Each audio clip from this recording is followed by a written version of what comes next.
Lindas somos todas nós, filhas do Eterno, né, gente? Todo mundo a cara de papai aí, né? A graça e a paz, meus queridos irmãos e irmãs. Nós temos alguns homens aqui no nosso meio, que coisa boa. Mas é muito bom estar com vocês aqui, graças a Deus. Finalmente chegou o tempo, o melhor tempo. O tempo que Deus prepara para a gente é o melhor tempo, não é?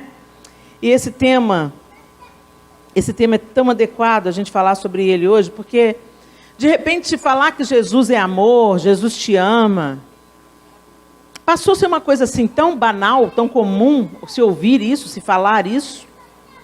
Obrigada, meu amor. Que ficou parecendo, virou até jargão de crente. E muitas pessoas que não conhecem o Senhor usam esse tipo de jargão, como usam misericórdia, sangue de Jesus tem poder. E é muito importante a gente parar para refletir exatamente o que significa isso. O amor tem um nome, e o nome dele é Jesus. Abra sua Bíblia comigo em 1 João, capítulo 4. 1 João, capítulo 4. E nós vamos ler a partir do verso 7. Eu estou usando a Nova Almeida atualizada. Então a minha versão pode ser um pouquinho diferente da sua, mas é a palavra de Deus e você vai compreender perfeitamente. Se você tiver com dificuldade de concatenar o que eu estou falando, o texto que eu estou falando, porque a sua tradução está diferente, e a sua tradução, para de ler e presta atenção no que eu estou dizendo. Amém?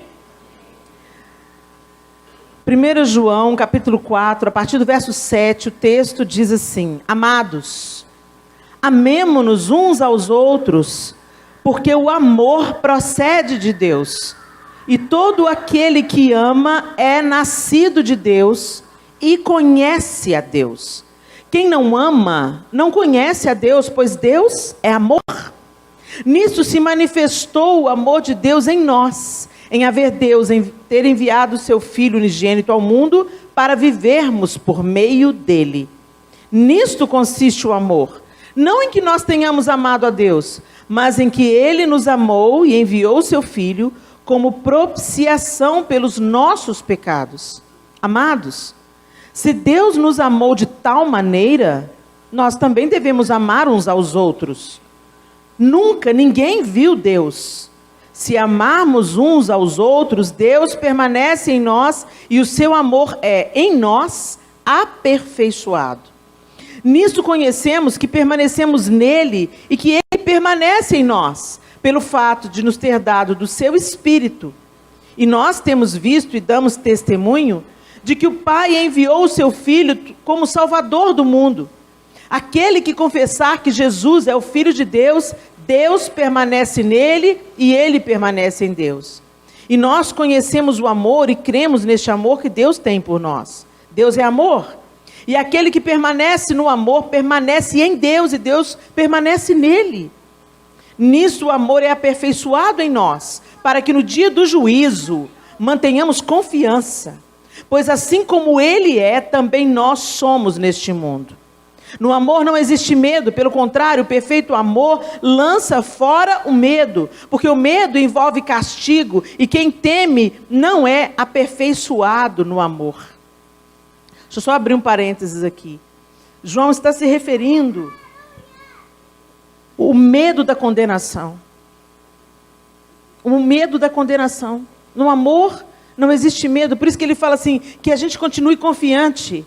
Não nas nossas obras, não naquilo que a gente faz, não na nossa justiça própria, mas no dia do juízo, continuemos confiantes nesse grande amor, capaz de fazer expiação pelos nossos pecados, nos reconciliar com Deus e de nos justificar diante de Deus. É isso que a palavra está dizendo. Eu não preciso de ter medo, se eu estou coberta pelo amor de Deus. Ok? Verso 19, nós amamos porque ele nos amou primeiro. Se alguém disser eu amo a Deus, mas odiar o seu irmão, esse é mentiroso. Pois quem não ama o seu irmão a quem vê, não pode amar a Deus a quem não vê. E o mandamento que dele temos é este: quem ama a Deus, que ame também o seu irmão. Gente, o apóstolo João, ele está lançando aqui nessa sua primeira carta os fundamentos da nossa fé. Porque Deus amou o mundo de tal maneira que Ele deu o seu Filho unigênito para que todo aquele que nele crê não pereça, mas tenha a vida eterna. E é tão interessante que ele vai abordando vários outros aspectos aqui. Ele vai dizendo para a gente, olha, e se você foi alcançado por esse amor, você vai se apresentar diante de Deus sem medo, mas confiado na obra que Jesus fez por você. E se você é envolvido por esse amor, você também vai ser aperfeiçoado nele. E se você também é envolvido por esse amor vai refletir nos seus outros amores, nos seus outros relacionamentos de afeição. Vamos entender uma coisa, gente. O amor perfeito, ele vem de Deus. Deus é a fonte primeira de amor. Hoje muitas pessoas chamam de amor outras manifestações aí. Coisas que não são amor, ou é um amor deturpado. Vamos entender isso. Vamos entender isso. Existem tipos de amor diferentes na definição dos gregos. Então, o C.S. Lewis, ele fala sobre isso no seu livro. Se eu não estou enganado, chama Os Quatro Amores, não é isso, João? O livro de C.S. Lewis. Os Quatro Amores, eu recomendo a leitura para vocês. E esses 4 tipos de amores você vai facilmente identificar. O amor fraternal, que é chamado storge, a amizade, que é chamado filia, o amor romântico, que é chamado eros, e o amor incondicional, o amor de Deus, que é chamado ágape. Ok? Então, você já deve, em algum momento da sua vida, ter ouvido falar desses 4 tipos de amor. O amor eros, o amor romântico, né? O storge, que é o amor em família, o amor consanguíneo. O amor filia, que é o amor de amigos mais chegados que o irmão. Não estou falando aqui de colega de trabalho, companheiro de jornada, estou falando de amizade, um sentimento mais profundo. E também está falando do amor de Deus, ágape. E o amor natural, o nosso amor, esse amor eros, esse amor que a gente sente pelo marido, pelo namorado, pelo noivo. O amor filéu ou filia, que é o amor que a gente sente por amigos de longa data, amigos de verdade, que já manifestaram seu amor na hora da adversidade, na hora da dor. O amor que a gente sente por família, às vezes tem vontade de desganar um ao outro. Mas assim, tipo assim, esse amor é bem definido numa situação. Você bate o seu irmão, você avacalha com ele, mas se vier alguém da rua fazer isso com o seu irmão, você entra na frente e quer socar a cara dele. Esse amor aí, que é o storge, né? E a gente também tem o amor ágape, que é o amor de Deus. O amor natural, esse amor que a gente sente pelo marido, pelos filhos, pelos irmãos, pelos amigos, pela igreja, pelo corpo de Cristo, esse amor é como um jardim. Olha que interessante a comparação que o C.S. Lewis fez. Que esse amor é como um jardim. Pensa no jardim. Você pode imaginar comigo um jardim? Um jardim, ele é cultivado, não é assim? Ele é cuidado, você afasta as pragas, você planta determinados tipos de flores, você planeja um jardim. Não é um bosque, não é uma floresta, é um jardim. Diferente, ok? Entenderam? Um jardim. A caridade é os utensílios desse jardim. Para você cuidar de um jardim, você precisa de utensílios. Como eu disse, não é uma floresta, não é um bosque, é um jardim. Então, para você cuidar de um jardim, você vai precisar de ferramentas. Tesoura para fazer poda, algumas enxadinhas para você arrancar aqueles matinhos, aquelas pragas, aquelas plantinhas indesejadas que nascem. Não é assim? Dependendo do tamanho do jardim, você vai precisar daqueles carrinhos para cortar grama. Não é assim? Os utensílios que cuidam desse jardim é chamado pelo C.S. Lewis de caridade. E o que é a caridade, gente? A caridade, ela não é só misericórdia. A caridade é bondade, é benevolência, é generosidade. Por que Deus, a gente chama Deus de amor? Porque Ele deu. O amor dá sempre alguma coisa. Hoje o amor está tão distorcido que as pessoas pensam no que elas vão receber. Você me ama? Eu quero alguém para me dar alguma coisa. Mas esse não é o raciocínio correto do amor. O raciocínio correto do amor, ele é altruísta. Eu amo, então eu quero ver o outro feliz, eu quero ver o outro bem. Eu me lembro quando eu casei com o João, o pastor Márcio fez o nosso casamento há 32 anos. E o pastor Márcio olhou para mim e falou assim: Helena, você não está se casando para ser feliz. Eu olhei para ele e falei assim: acho que o pastor Márcio errou, acho que ele quis dizer outra coisa. Aí ele virou para o João e falou assim: João, você não está casando para ser feliz. Gente, o pastor Márcio bateu a cabeça. Como que não? Eu não estou casando para ser infeliz, eu quero ser feliz. Todo mundo casa para ser feliz. Eu aqui, ouvindo, com um buquê na mão, ouvindo ele, mas pensando assim, eu acho que o pastor Márcio não está entendendo. E aí ele concluiu: você não se casa para ser feliz, você se casa para fazer feliz. Se vocês dois entrarem no casamento com essa firme convicção e comprometimento em se importar com a felicidade do outro, tanto quanto você se importa com a sua própria felicidade, não tem jeito de dar errado. E eu peguei essa palavra e abracei essa palavra. Então, naqueles dias difíceis que se apresentam em qualquer relacionamento, nos dias desafiadores, nos dias que as coisas não estavam exatamente do jeito que eu queria, eu me lembrava daquela palavra. Procura saber o que faz o João feliz. O que deixa ele contente. Isso é generosidade. Isso é benevolência. Isso é bondade. Se importar com o bem do outro tanto quanto você se importa com o seu próprio bem. E o legal é que o casamento, ele é bilateral. Então, dois têm que querer, né, gente? Dois têm que querer. Por isso que é tão importante você não entrar em julgo desigual. Por isso que a igreja fala para você não entrar em julgo desigual. E não entrar em julgo desigual não é casar com um católico, não, gente. Não entrar em julgo desigual. Tem gente em julgo desigual dentro da igreja. Dois crentes em julgo desigual. Porque um pensa só no próprio umbigo. Um é frequentador de igreja. É bode no meio das ovelhas. Erva daninha. Não foi transformado ainda. É joio, não é trigo. Está dentro de uma igreja, não faz um cristão. Igual entrar com uma bicicleta dentro de uma garagem, não faz dela um carro. Precisa de um novo nascimento. E precisa de uma conexão com esse amor transformador, que é o amor de Jesus. O Senhor nos aceita do jeito que nós estamos, mas o amor dele não nos deixa permanecer da maneira que nos encontramos. Ele nos transforma dia após dia à sua semelhança. Então não basta você casar com um frequentador de igreja, minha irmã. Você tem que casar com um nascido de novo, um cara que ama a Deus mais do que ama você. Porque se você casar com um homem que ama a Deus mais do que ama você, ele vai te amar como Cristo ama a igreja. Vai ficando difícil, né, gente? Já tem mais mulher do que homem. E ainda agora você tem esse upgrade. Não dá para casar com qualquer tralha. Mas eu vou te dizer, é melhor você ficar sozinho servindo a Jesus alegremente do que fazer um mau casamento.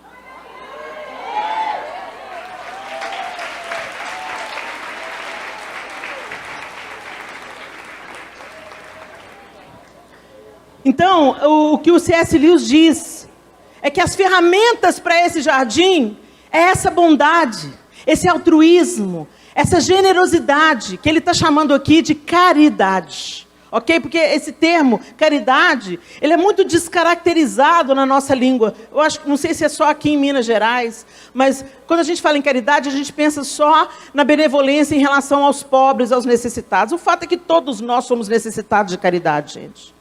Todos nós precisamos de bondade, de generosidade, da benevolência dos outros e também sermos instrumentos da benevolência, da bondade, da misericórdia de Deus. Então, essa bondade, essa benevolência, essa generosidade são as ferramentas, os utensílios do jardineiro. O ser que ama é o jardineiro. Então, ele usa dessas ferramentas e ele ama como? Cuidando desse jardim. O amor é cultivado, o amor natural é o amor cultivado. Casamento feliz, voltando aqui para o casamento mais uma vez, não brota não, gente. Que brota fácil, sem esforço, é erva daninha. Brota para todo lado e vai sufocando o que é legítimo, não é? Mas um jardim, por isso que essa comparação do C.S. Lewis eu quis trazer para vocês, porque eu acho que é uma ilustração tão feliz, principalmente quando a gente está aqui diante de de tantas flores, a gente sabe que para essas flores nascerem, onde elas nasceram e serem transportadas para cá, elas precisaram ser cultivadas, cuidadas, afastando as pragas, afastando as ervas daninhas, preparando a terra, colocando o adubo certo. Assim são os nossos relacionamentos de casamento, de amizade, o relacionamento com os pais, com os irmãos consanguíneos. Ah, não é porque que a gente nasceu no mesmo... Tem família em pé de guerra, ninguém se fala, ninguém te olha na cara. Não pense você que é porque é consanguíneo que dá tudo certo. Não, não dá. Também precisa ser cultivado. Algumas conversas fiadas têm que ser encerradas. A gente tem que ter coragem para perder uma discussão, para que os afetos sejam preservados. A gente trata os da rua bem e trata os de dentro mal. A pastora pede, irmã, nós estamos precisando de alguém para fazer aqui esse painel, e eu sei que você tem tanto talento. Você vem, eu venho, pastora, eu vou ajudar. E faz, é uma beleza. O marido chega em casa e fala assim, bem, estava onde? Estava na igreja, trabalhando lá, fazendo painel para o congresso de mulheres. Ai, que bênção, meu bem. Seu dia foi feliz? Então foi bem. E o seu? Foi cansativo demais. Nossa, Deus. O trânsito está difícil. Você frita um ovo para mim? Eu não. Você está pensando o quê? Que eu sou sua empregada? Tem mão, não. Vai lá e frita você. Essa aí é quem você é de verdade. Esse aí é a sua essência. Esse é o seu caráter. Porque caráter é quem você é de verdade. Reputação é o que pensam de você. E a gente põe a máscara do servo.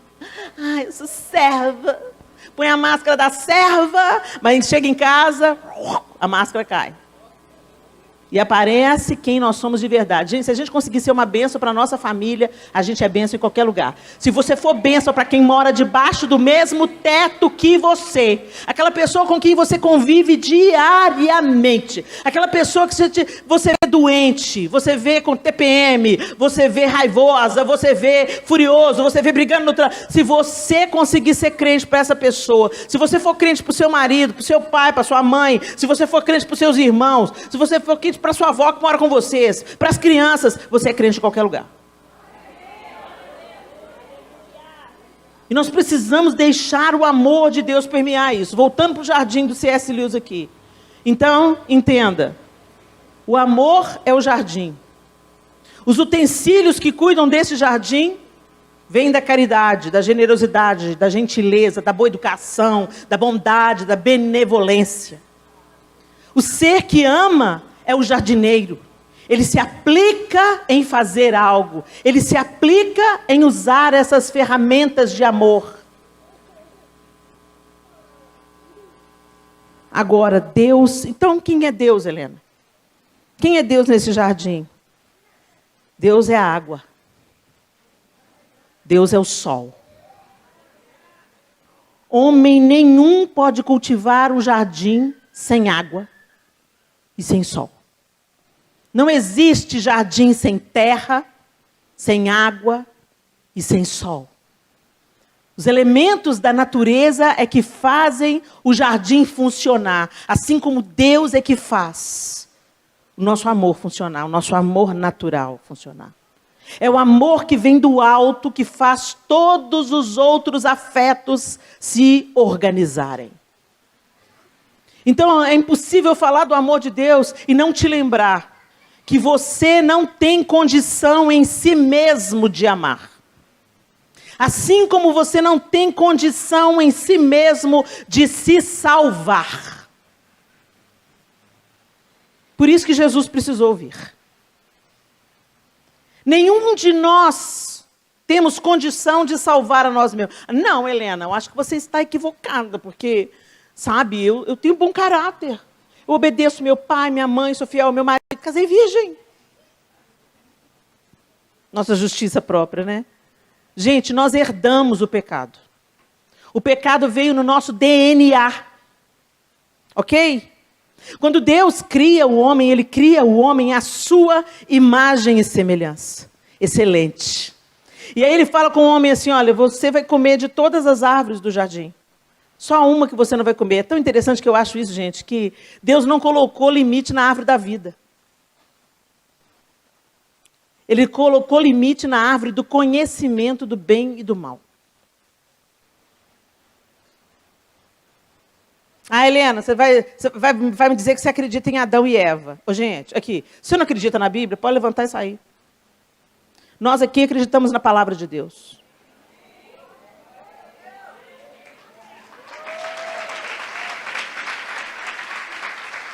Nós acreditamos na inerrância das Escrituras Sagradas. A Bíblia não é conto da carochinha.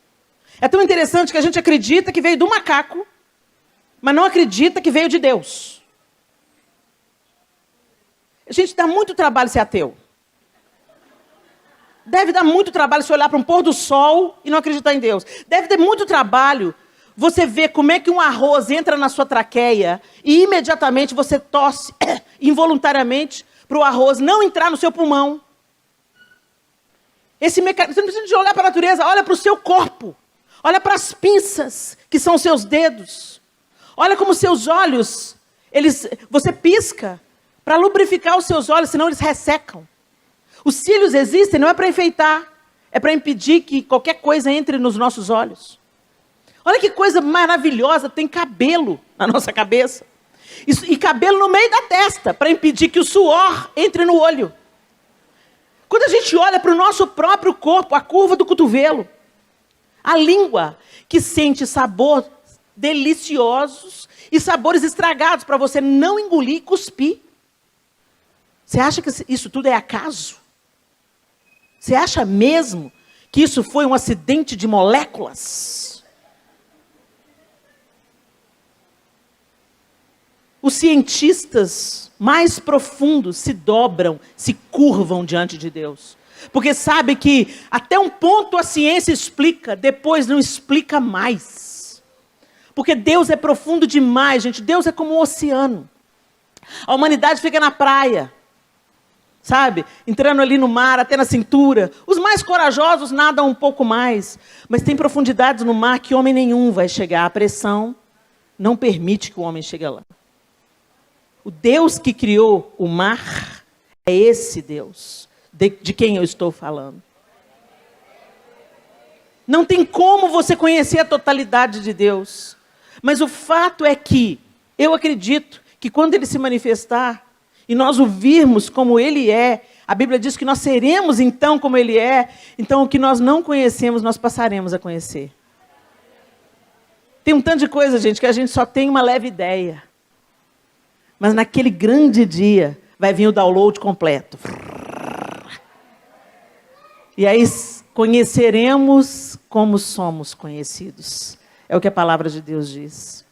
Então eu quero te dizer, houve um início. E o que a Bíblia me diz é que Deus começou com uma família. E Ele colocou limite naquele jardim. O pecado do homem não foi o sexo. O pecado do homem, o pecado original, foi a desobediência. Não foi o sexo, porque foi Deus que inventou o sexo.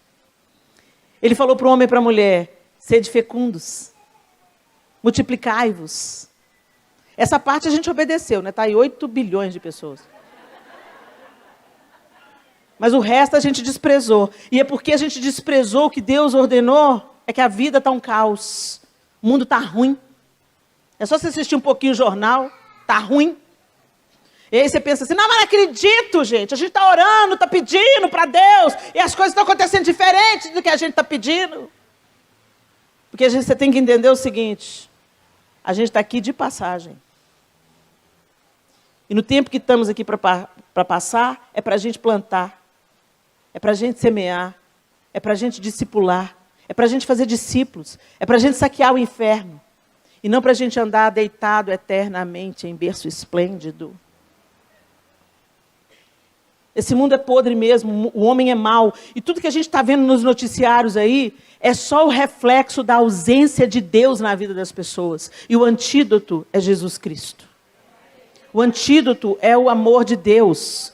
Mas a gente que é crente, frequenta a igreja, não bebe do antídoto. Por isso a gente se parece mais com o mundo do que com Cristo.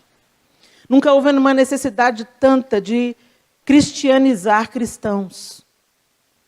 Porque os crentes estão mais agarrados no ódio do que agarrados no amor. Quando eu vejo os irmãos e irmãs na internet, eles estão mais destilando veneno e ódio do que o amor e perdão e misericórdia com que fomos alcançados e que se renovam sobre nós todas as manhãs. Muito bem. Nós precisamos que esse amor de Deus, que é comparado pelo C.S. Lewis, a natureza, a terra, a água, o sol, que esse amor transforme o ambiente do nosso jardim. O C.S. Lewis também diz que o amor começa a ser demoníaco. Como assim, Helena? O amor pode ser demoníaco? Olha que interessante. Ele diz que o amor pode ser demoníaco quando é corrompido pela presunção de ser o que não é. Idolatria. O que é idolatria? O amor no lugar errado. O amor distorcido, o amor corrompido. E a gente, quando fala em idolatria, principalmente nós cristãos evangélicos, nós imaginamos equivocadamente que idolatria são só imagens de esculturas e ídolos feitos por mãos de homens, como a palavra de Deus diz que é. Não, gente. Idolatria é o seu desejo. Idolatria é o que toma a primazia de Deus na sua vida. Idolatria é tudo a que você dedica mais amor, mais atenção, mais afeto, mais dinheiro, mais serviço, mais tempo, mais de você. Que não seja a fonte do amor, que é o Senhor. Da mesma forma que o amor de Deus restaura os nossos relacionamentos, a idolatria adoece os nossos relacionamentos. Você já viu alguém falando que matou por amor? Quem aqui já ouviu ou já conhece um caso bizonho? Matei por amor. Isso não é amor, isso é idolatria. O ser amado passou a ser um ídolo. É meu, é minha propriedade. Não vai ser, se não é meu, não é de mais ninguém. Isso é idolatria, isso é adoentamento, isso é demoníaco. Por isso a palavra de Deus confronta a idolatria. E o Senhor não está falando só dos ídolos.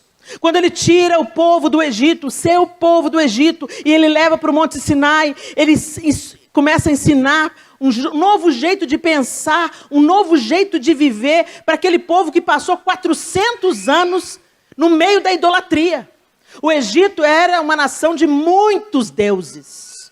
E Deus tira o povo do Egito e leva para Canaã? Não. Primeiro, pit stop no Sinai. Vamos ter uma conversa aqui. Deixa eu apresentar para vocês quem eu sou. Quem eu sou, o Deus de Abraão, de Isaac, de Jacó. Aqueles que vocês ouviram falar. Há 400 anos vocês escutam as minhas histórias, mas agora eu quero me mostrar a vocês. E lá em Êxodo 20 ele diz: então Deus falou todas essas palavras. Eu sou o Senhor, seu Deus, que o tirei da terra do Egito, da casa da servidão, onde há idolatria, a servidão, a escravidão. Escravo da cachaça, escravo da mentira, escravo do sexo, escravo da prostituição, escravo do seu desejo, da sua cobiça, da sua sexualidade torta, escravo. A casa da servidão. Não tenha outros deuses diante de mim. Não faça para você imagem de escultura, nem semelhança alguma do que há em cima no céu, nem embaixo na terra, nem nas águas debaixo da terra. Não adore essas coisas, nem preste culto a elas, porque eu, o Senhor, seu Deus, sou o Deus zeloso, que visito a iniquidade dos pais nos filhos até a 3ª e 4ª geração daqueles que me odeiam. Ele está se apresentando. E o primeiro mandamento é: eu sou o Senhor, não tenham outros deuses. Não tenham outros deuses. E aqui ele está sendo específico, porque no Egito eles construíam imagem de tudo. E cada praga do Egito, gente, não foi uma coincidência. Cada praga do Egito se relaciona a uma divindade egípcia. Deus estava executando juízo para mostrar para o povo dele que estava vivendo no Egito, acostumado com os ídolos do Egito, de que eles eram falsos deuses. Então, cada um, o Nilo, as rãs, todos eles, eu não sei o nome deles de cor, mas cada uma das pragas tem correlação com um deus egípcio. E o último, o próprio faraó era considerado um deus. Então Deus feriu o sucessor, o primogênito. Para deixar claro para aquele povo que só havia um Deus e que o Egito tinha escolhido dar as costas para ele. Como esse mundo é comparado com o Egito. Porque é exatamente isso que a gente vive hoje. Acontece uma tragédia, todo mundo fala assim, a culpa é de Deus. Deus é amor, Deus é misericórdia, Deus é graça. Mas quando chega a colheita da semeadura da impiedade, da pornografia, da prostituição, de dar as costas para Deus, aí as pessoas culpam Deus. Só chegou o tempo da colheita. Porque o Senhor também fala que tudo que o homem semear, ele também vai colher. E Deus está falando isso aqui, gente. Não terão outros deuses diante de mim. Eu sou o Senhor que te tirei da terra do Egito. Vocês não farão outros deuses. Vocês não adorarão outros deuses. O seu Deus pode ser uma rede social. É tão interessante que nós tivemos agora em Israel. E tem um lugar que a gente visita que chama Genesis Land. E eles remontam o estilo de vida de Abraão. E eles colocam uma tenda montada como era a tenda de Abraão, feita com os mesmos materiais. É fascinante. E aí a gente chega lá e tem um ator vestido de Abraão. E ele se encarna o Abraão mesmo. Ele começa a falar, ele é um ator, mas ele começa a falar como se realmente ele fosse Abraão. E é um senhor e tudo. E aí a gente chega lá, vem o Eliezer e fala, vamos chamar o Abraão. Aí todo mundo, Abraão, Abraão, Abraão. E aí vem o Abraão dando tchau pra gente. Aí ele leva a gente para as mesas, senta, explica algumas coisas. E aí ele começa a olhar para as mãos da gente, todo mundo com celular, né, filmando ele, fotografando ele. Ele falou assim, vejo que vocês têm alguns ídolos. É tão interessante. Aí teve uma hora que ele fez uma pergunta, a gente não sabia responder. Eu falei assim, gente, alguém dá um Google. Ele falou assim, ele virou para mim e falou, Google? O que é isso? Coisas do ídolo. Ele estava fazendo uma brincadeira, estava num clima leve. Mas pensa quanto tempo você faz no seu devocional e quanto tempo você gasta para o seu celular. Antes de falar com Deus de manhã, a gente já cata o celular. Eu não estou falando isso para te acusar. Eu estou falando isso para que você acorde. A vida está ruim, você está abrindo a porta para ela ser ruim. Porque se nós não nos conectarmos diretamente à fonte do amor, a idolatria vai nos matar. Ou o amor de Deus vai nos ajustar e nos curar. E a gente precisa de cura todo dia, gente. Porque todos nós aqui somos expostos a um mundo tóxico. O mundo é tóxico e a gente está exposto ao mundo o tempo todo. Mas você lembra da oração sacerdotal de Jesus? Ele já orou por nós.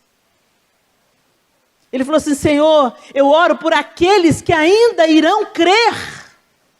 Está falando da gente.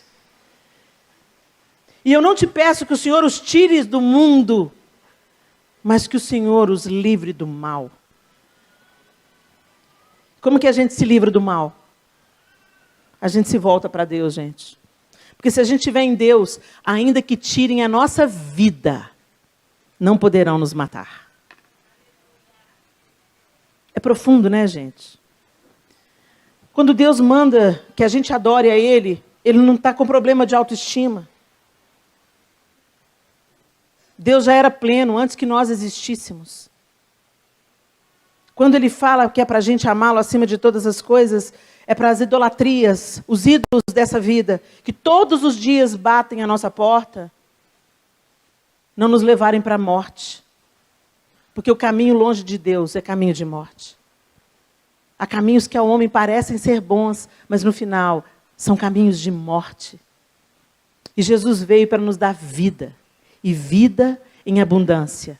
Ele veio, Ele cumpre toda a lei, Ele paga um preço de sangue, Ele te reconcilia com Deus Pai. Agora, para você voltar a se nutrir na fonte do amor e ser transformado por esse amor, ser curado por esse amor. Gente, curado de quê? De tudo, gente. O próprio estado de queda nos machuca.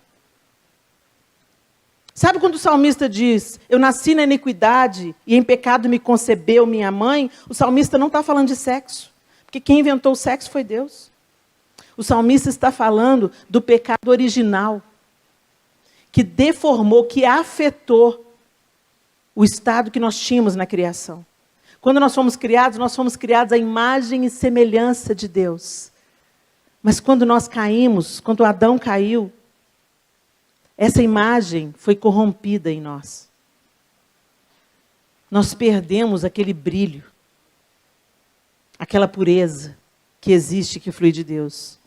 Então Ele nos amou de tal maneira que Ele mandou o segundo Adão, chamado Jesus Cristo, para recuperar em nós a nossa humanidade perdida no Éden. A nossa alegria, a nossa generosidade, que flui de Deus em Cristo Jesus, e a imagem de Cristo ser formada em nós pelo poder do Espírito. Vocês estão entendendo, gente? Helena, por que você está falando isso? Porque eu podia estar contando coisas engraçadas para vocês, mas deixa eu te falar, tem um tanto de crente que está morrendo e está indo para o inferno. Porque não entenderam que conhecer a Deus não é mudar de religião, não é mudar de igreja, não é mudar de hábito. É mudar de natureza. A natureza de Cristo vai suprimindo a sua. A natureza de Cristo vai tomando lugar sobre a sua. A natureza de Cristo vai aperfeiçoando a sua natureza. E é isso que Deus quer fazer. Então a gente encontra com um tanto de crente. É crente há 20 anos, é crente há 30 anos. Conhece a Bíblia de cabo a rabo, conhece tudo, sabe de cor e salteado, mas anda pesado. Anda difícil. Anda, vida, céus, azar. Deus não me liga, Deus não me ama, Deus não me quer. Deus, você não está vendo o que está acontecendo? Deus tem filho preferido. Olha lá a Helena, o que Deus está fazendo na vida dela? Eu estou aqui amargando miséria. E aí você começa a reclamar da vida, reclamar das bênçãos, das dádivas. Você não consegue sequer enxergar. Por quê? Porque você não deixou Jesus entrar de fato, comer com você, e enquanto anda com você, te modificar. Não é um passe de mágica não, sabe, gente? É uma jornada que se caminha junto. Eu não sou mais a Helena que aceitou Jesus aos 14 anos de idade, eu tenho 54 anos. Então tem 40 anos que eu estou caminhando com Jesus. E nesses 40 anos, é um dia de cada vez. É um dia de cada vez, conhecendo o meu mestre e meu Senhor, e me deixando conhecer por Ele. E para conhecer, gente, a gente tem que passar tempo junto. Vocês podem pensar que me conhecem, mas quem me conhece de verdade é o João. Quem me conhece é quem come 1 quilo de sal comigo. Quem me conhece é quem caminha junto comigo. Você tem uma ideia de quem eu sou. Assim como você tem ideia de que conhece o mar, só da praia. Não se conhece Deus só de domingo, gente. Não se conhece Deus só porque você canta no louvor, você toca no louvor. Não se conhece Deus porque você ora e o povo é curado. Como não, Helena? Eu orei e Deus curou. Lembra daquilo que Jesus falou? Naquele grande dia, muitos virão e falam, Senhor, em teu nome profetizamos. Em teu nome curamos enfermos. Em teu nome expelimos demônios. Parabéns. Fica longe de mim, não te conheço. Você pode trabalhar para Deus e não ser conhecido por Ele. O amor de Jesus foi derramado para que a gente tenha vida e vida em abundância. O que é vida em abundância? Vida que derrama. Vida que transborda. E vida que transborda para quem? Para outra vida.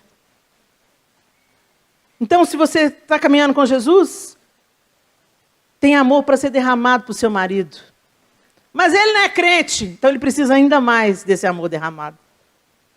Tem amor derramado para sua amiga difícil. Mas ela é muito difícil, Helena. Ela é muito debochada, vive no pecado, vou afastar dela. Não. Jesus não afastou de Judas. Quando ele chegou para trair, Jesus falou para ele assim, aqui vens, amigo. Amigo. Jesus não estava sendo irônico.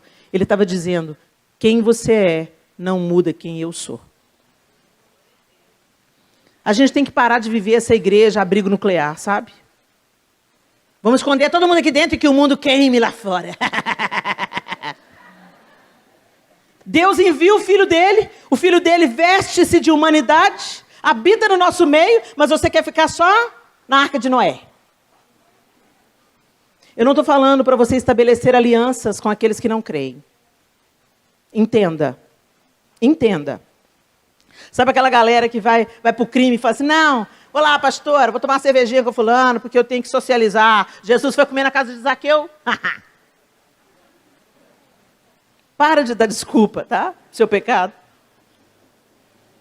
Cada um vai prestar conta.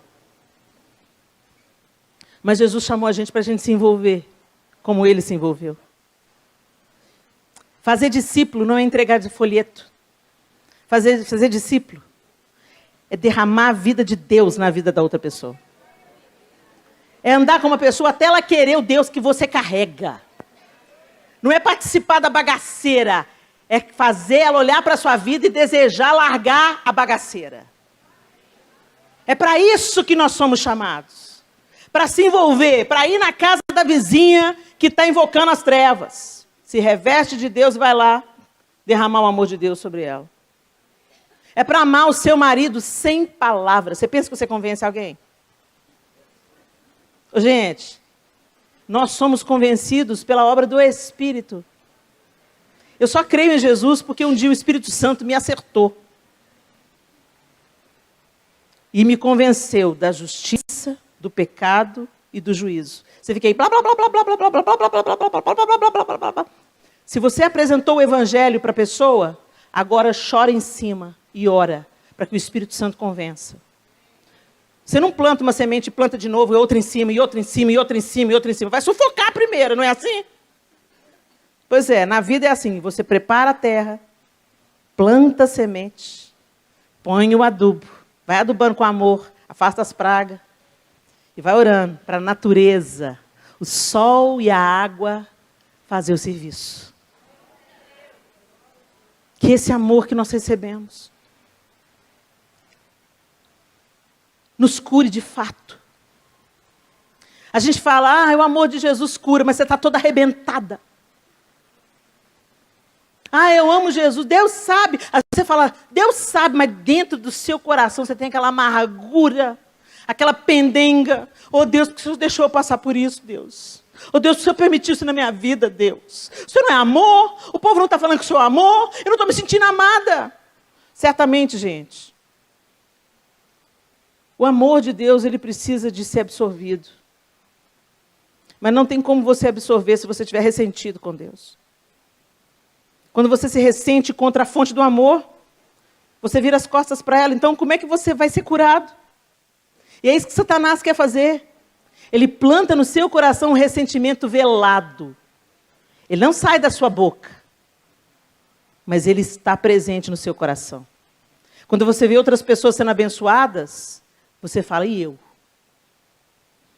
Quando você vê alguma coisa, às vezes o diabo levanta alguém dentro da própria igreja para te distratar. Aí, ó. A igreja é cheia de hipócrita. Não, gente, a igreja que é cheia de hipócrita, não. Hipócrita está em todo lugar. Na igreja também. E se você não vigiar, você também vai ser um hipócrita. Hipócrita tem em todo lugar, mau caráter tem em todo lugar. E na igreja a propensão é ter mais. Por quê? Porque aqui pelo menos as pessoas sabem que precisam de Deus. Senão não estava aqui. Então aqui tende a acumular mais hipócrita. E é aqui mesmo que o hipócrita tem que vir para ser curado. O invejoso tem que vir para ser curado. O mentiroso tem que vir para ser curado. É nessa reunião santa é que a gente vê que todos nós temos uma área de vulnerabilidade. Todos nós temos o calcanhar de Aquiles. Uns têm a língua grande, os outros gostam de roubar, Outros falam mentira, compulsivamente. Outros traem o marido. Aqui também tem. Mas deixa eu te falar. O amor derramado de Deus, através de Jesus, é para nos tirar desse estado de idolatria e nos promover ao estado de filhos amados, que também sabem amar. Se a gente abrir, para encerrar, 1 Coríntios 13, esse texto tão conhecido e falado tantas vezes de uma maneira inconsequente. Ainda que eu fale as línguas dos homens e dos anjos, se não tiver amor, serei como bronze que soa, ou como símbolo que retine. Ainda que eu tenha o dom de profetizar e conheça todos os mistérios e toda a ciência, ainda que eu tenha tamanha fé, a ponto de transportar montes, se não tiver amor, nada serei. E ainda que eu distribua todos os meus bens entre os pobres, e ainda que entregue o meu próprio corpo para ser queimado, se não tiver amor, isso de nada me adiantará. O amor é paciente e bondoso. O amor não arde em ciúmes, não se envaidece, não é orgulhoso, não se conduz de forma inconveniente, não busca os seus interesses, não se irrita, não se ressente do mal. Será que a gente é amor, gente? Será que dá para pôr o nome aí? Qual que é o seu nome? Será que você pode colocar? A Helena é paciente, é bondosa, não arde em ciúmes, não se envaidece, não é orgulhosa, não se conduz de forma inconveniente, não me conduzo. Não busca os seus interesses, às vezes eu busco. Não se irrita, ai Jesus, toma conta de mim, me irrito muito. Não se ressente do mal, às vezes me ressinto muito, preciso do perdão do Senhor. Agora põe Jesus no nome aí. O Jesus é paciente e bondoso. Jesus não arde em ciúmes, não se envaidece, não é orgulhoso, não se conduz de forma inconveniente, não busca os seus interesses, não se irrita, não se ressente do mal. Jesus não se alegra com a injustiça, mas se alegra com a verdade. Jesus tudo sofre, tudo crê, tudo espera, tudo suporta. O Senhor jamais acaba. O nome do amor é Jesus. Tudo isso que você está chamando de amor, muitas vezes não é. Então nós precisamos de voltar a entender que o jardim só floresce se tiver água, sol, terra, o ambiente propício. E o ambiente propício para todos os nossos relacionamentos humanos florescerem é o amor de Deus. O amor que perdoa o nosso pecado. O amor que sara as feridas que foram feitas na nossa vida. Gente, todo mundo aqui carrega uma ferida. Mesmo se você foi filho de pais excelentes, dedicados, amorosos. O ser humano foi golpeado pela queda. Mais do que a gente consegue verbalizar ou ensinar. Tudo entortou depois da queda. Mas Jesus veio e colocou uma porta de saída. Um novo caminho foi aberto pelo sangue de Jesus. E agora você tem acesso de novo a esse amor que cura você, que é antídoto do seu estado de queda, que te leva à corrupção, ao engano, à mentira, à idolatria. Jesus não quer só te salvar da morte e do inferno. Ele quer te santificar para derramar o amor dele através de você na vida de tantos que precisam. O amor que recebemos de Deus não é egoísta, então ele nos enche para transbordar. Nos enche para transbordar. Nos enche para transbordar. E nós temos falhado nisso. Temos falhado no transbordar. Porque vivemos de migalhas do amor de Deus. Então você retém. O amor de Deus está jorrando, está jorrando, está jorrando, está jorrando. Mas você vem com conta-gota no amor de Deus, põe uns pouquinhos e fala, não vou dividir com ninguém, porque senão eu vou morrer de sede. É para você nadar no amor de Deus. É para você beber do amor de Deus. E é para você ser um instrumento de levar esse amor, essa água viva para outras pessoas. O próprio Jesus falou com a mulher à beira do poço, aquele que beber da água desse poço vai voltar a ter sede. Mas quem beber da água que eu lhe der, nunca mais terá sede. E eu serei nele uma fonte a jorrar para a vida eterna. Volta para o seu quarto, vai conhecer Deus. Você não tem um relacionamento de amor com uma pessoa aos domingos. Tem muita gente que fala, ora vem, Senhor Jesus, porque quer se livrar desse mundo. Não, porque está com saudade do noivo. Porque se você tivesse com saudade do noivo, você entrava no quarto todo dia para se encontrar com ele. Você mal fala com Deus e quer que Jesus volta? Você não gosta de ter intimidade com ele e quer que ele volta? Você quer casamento quando você não gosta de namorar? A noiva que Jesus vem buscar, não se engane, é uma noiva que está cada dia mais sedenta pela presença dele. E ela está atraindo ele, vem me buscar, vem porque eu te amo, eu quero você. É o Senhor que eu quero, meu noivo amado. Feche os seus olhos.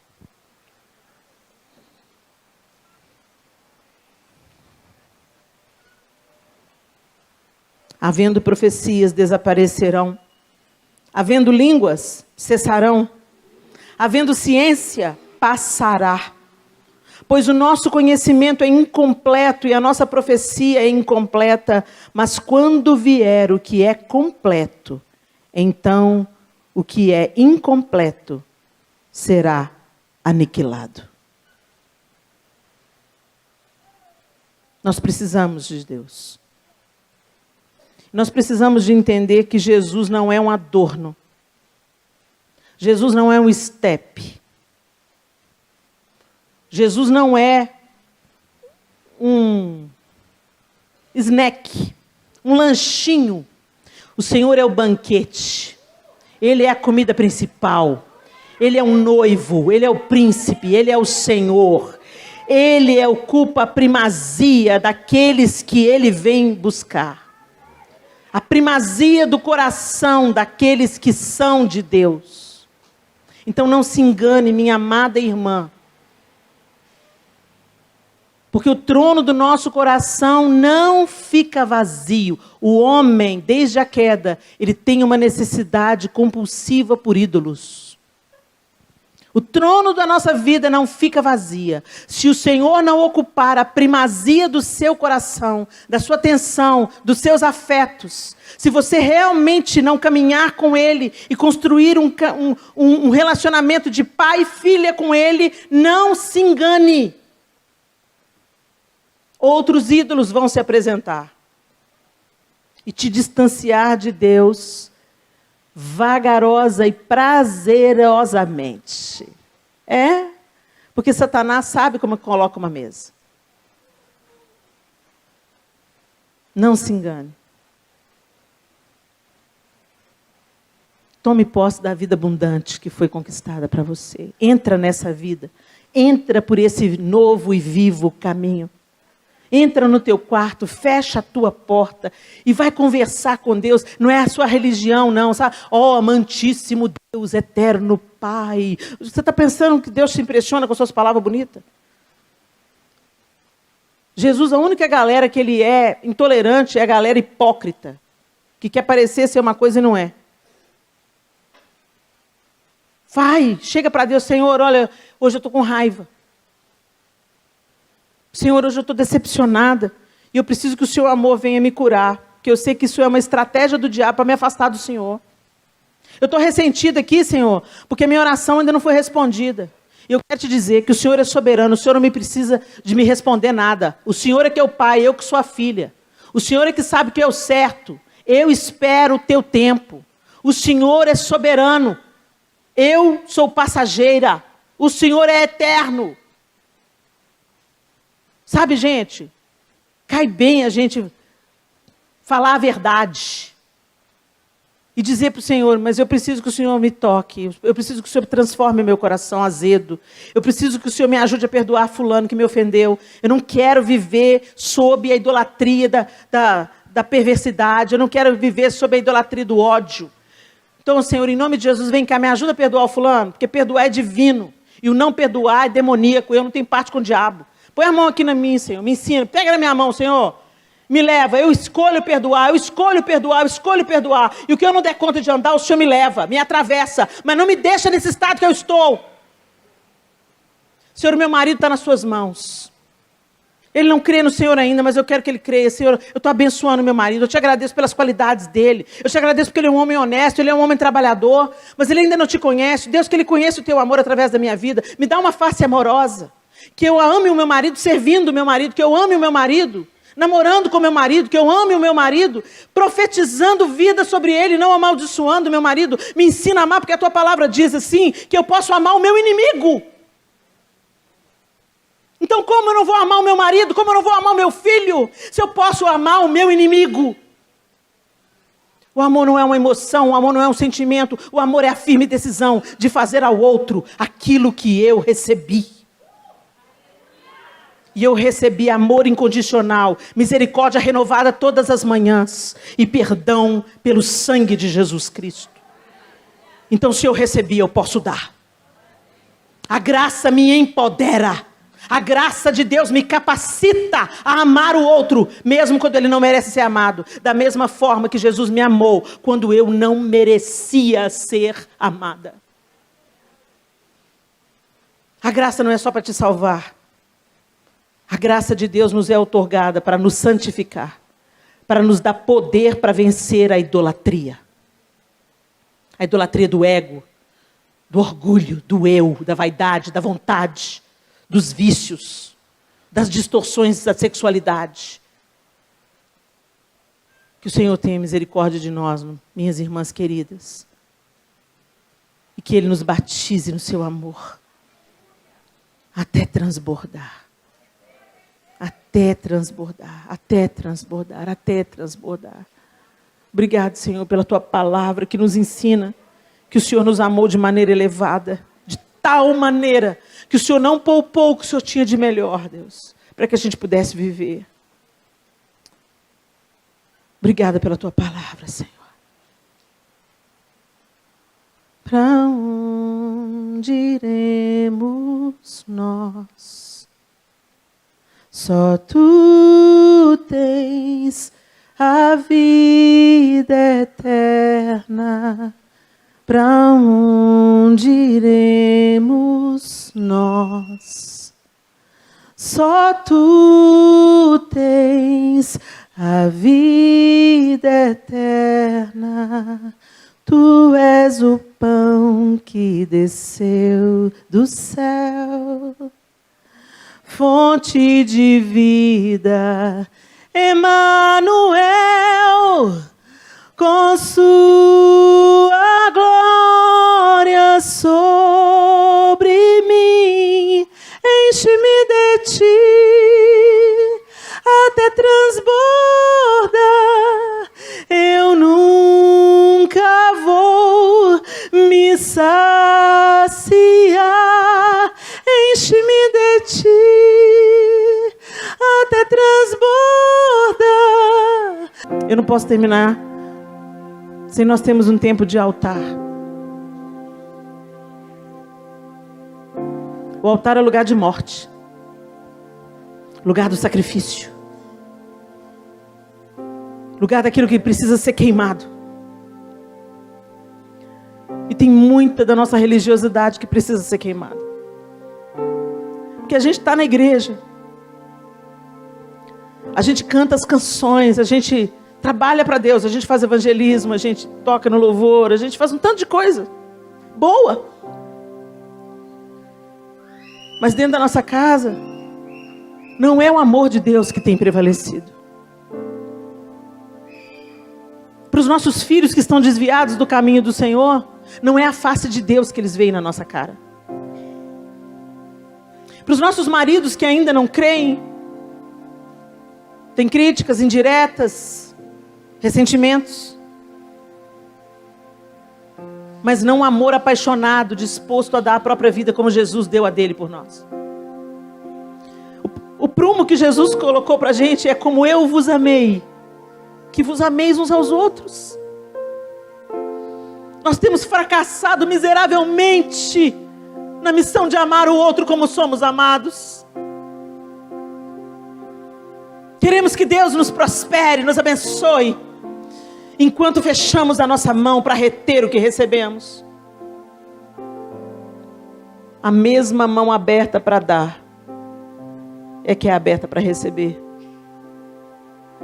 Deus amou, então Ele deu o seu Filho. Jesus amou, por isso Ele deu a sua vida. E nós só queremos receber? Tem alguma coisa errada com o nosso conceito de amor. A idolatria é que quer receber. Idolatria do eu. Deus nos abençoa tanto e a gente nem percebe. Dá. Nunca se sacia. A única coisa que a gente não tem que se saciar é do amor de Deus. A gente tem que querer sempre mais. Eu quero teu amor, eu quero teu amor, eu quero teu amor.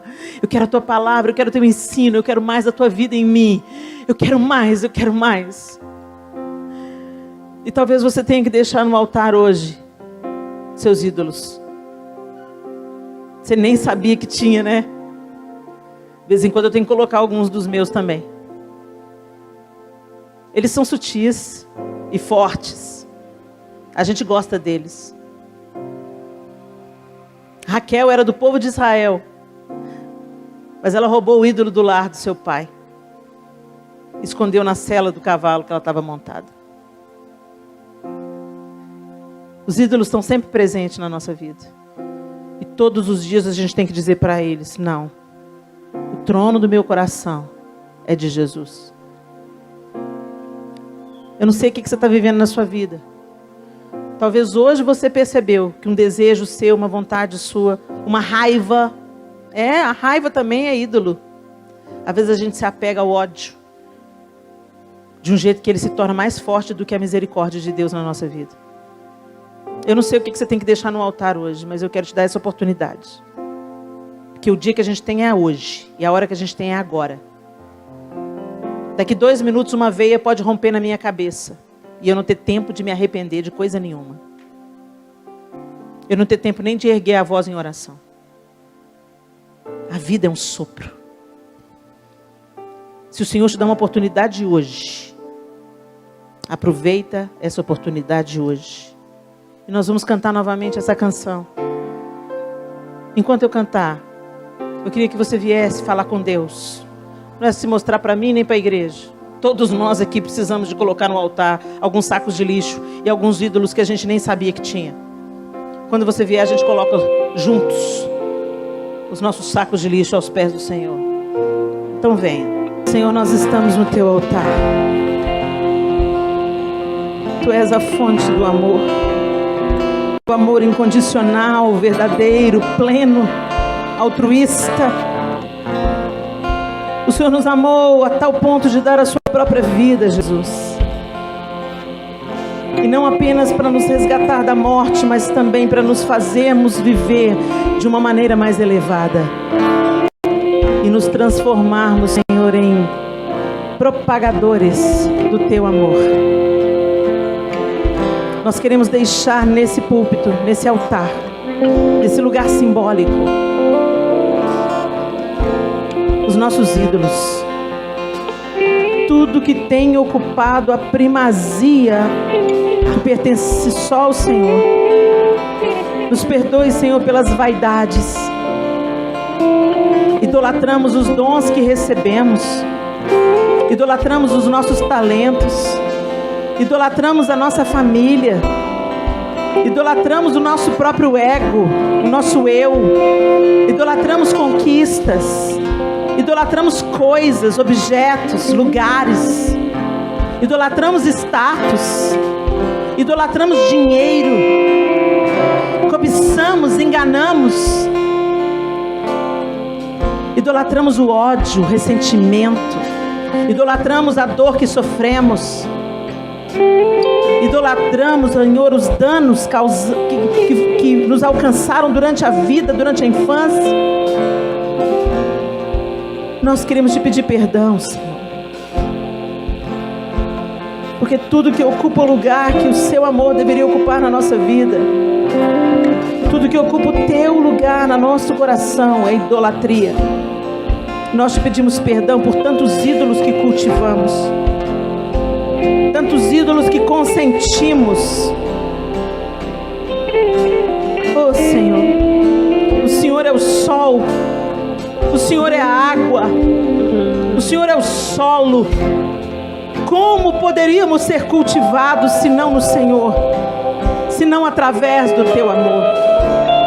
Nos perdoa por cavarmos cisternas rotas, por buscarmos vida onde ela não está, por priorizarmos coisas e pessoas ao invés de priorizarmos o Senhor. Nós deixamos no teu altar, Senhor, os nossos sacos de lixo emocionais, nosso cansaço, nossas decepções, nossa falta de perdão, nosso ressentimento, nossa ira. Deixamos, Senhor, aos teus pés, porque nós não conseguimos lidar com isso. Nós não podemos nos libertar disso sozinhas, Senhor. Por isso nós te pedimos, ó Deus eterno, sara-nos no teu amor, cura-nos no teu amor, batiza-nos no teu amor, Jesus. Transforma a nossa maneira de pensar, que a nossa maneira nova de pensar gere novas atitudes, novas escolhas, Senhor. Sem ti nós nada podemos fazer. Por isso nos submetemos, nos curvamos, confessamos nossos erros, pecados reincidentes. E nos ajude, Espírito Santo, a abandonarmos nossos ídolos. Que o teu amor organize os nossos outros afetos, Senhor. Que o seu amor ágape organize o amor eros, o amor filéu, o amor estorge. Que os outros amores se submetam ao maior de todos os amores, ao verdadeiro, ao incorruptível, ao primeiro, o amor do Senhor. Nós oramos, suplicamos pelo teu perdão. Que o Senhor nos lave no sangue de Jesus, de toda idolatria, de todo pecado, Senhor, de toda altivez que se levanta contra o senhorio de Cristo na nossa vida, na nossa mente, na nossa boca, nas nossas atitudes. Em nome de Jesus, o Cristo, o mensageiro do amor, em nome de Jesus, nós oramos. Amém e amém.